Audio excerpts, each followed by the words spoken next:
Here are 5 things I wouldn't do in early recovery. Part 6, Raising Toddlers Edition. One is don't be too hard on yourself. Understand that raising babies and toddlers is a uniquely stressful time for everybody, even people who have a more naturally regulated stress tolerance system. And we know that early recovery is predictably characterized by stress regulation problems, so that kind of puts you at a disadvantage right from the jump. You're gonna make mistakes, you're gonna feel like you're doing it all wrong at times, so compassion is the name of the game. 2 is don't assume that abstinence alone is gonna make you a good parent. There is this myth out there that drug-addicted parents are bad parents and then abstinent parents are good parents. It is true that active addiction could be dangerous for little kids, of course. You're likely not meeting all of their needs, let alone other less ideal situations that these kids might get themselves put into. But abstinence alone doesn't cure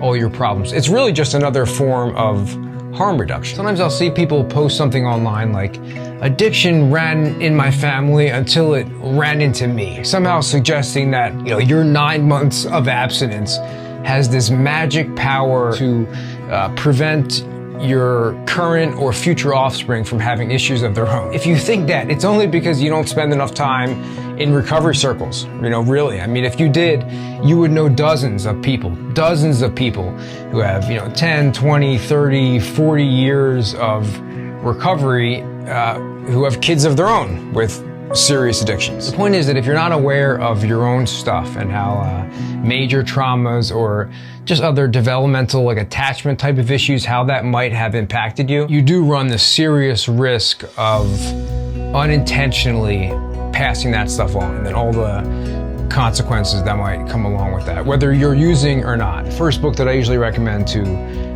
parents that are in early recovery is Hold On to Your Kids. It's a really good book, and it's a good place to start. And 3 is don't neglect your nighttime routine. Some parents get upset with me when I talk about this.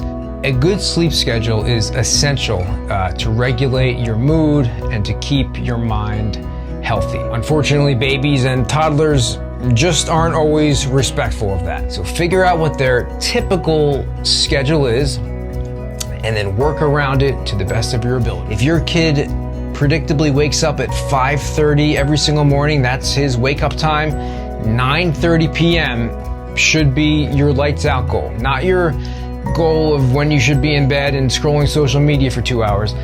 9:30 should be the time that you're planning to go to sleep. Trying to heal your brain while you're getting 5 to 6 hours of sleep is just gonna be unbelievably difficult. Some of this is out of your control.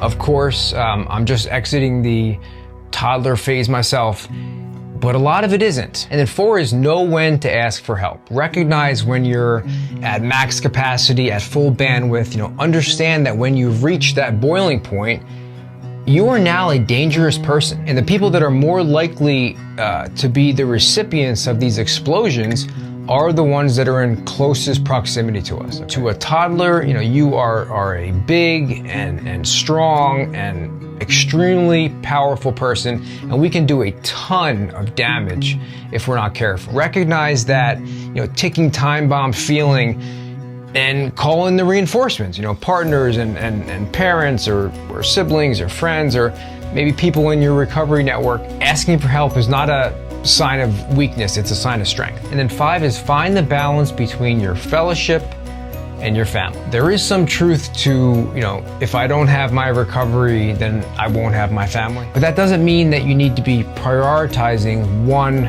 over the other. These 2 things work together. Now, those first 6 to 12 months, you might find yourself out of the house a lot of nights, right? And so somebody is there, cooking dinner and cleaning up and getting the bath ready and putting them to bed. Check in with that person. Are they happy to be doing all that, or are they silently, brooding with resentment at the fact that you're never around at night? And so if they do ask you for help and you're in a fellowship that makes you feel guilty, about maybe missing a meeting to be with your family, it might be time to get a new group. And I'm not saying that we can't be professional excuse makers at times and pro bullshit artists and that we don't need somebody to call us on our own crap at times. Of course we do. But the two most lethal feelings that are gonna drive somebody out of recovery and then back into active addiction are guilt and shame. So if your recovery circle is actively worsening either one of those, you probably have to make a change. You get little kids for 4 or 5 years, and then when that phase is over,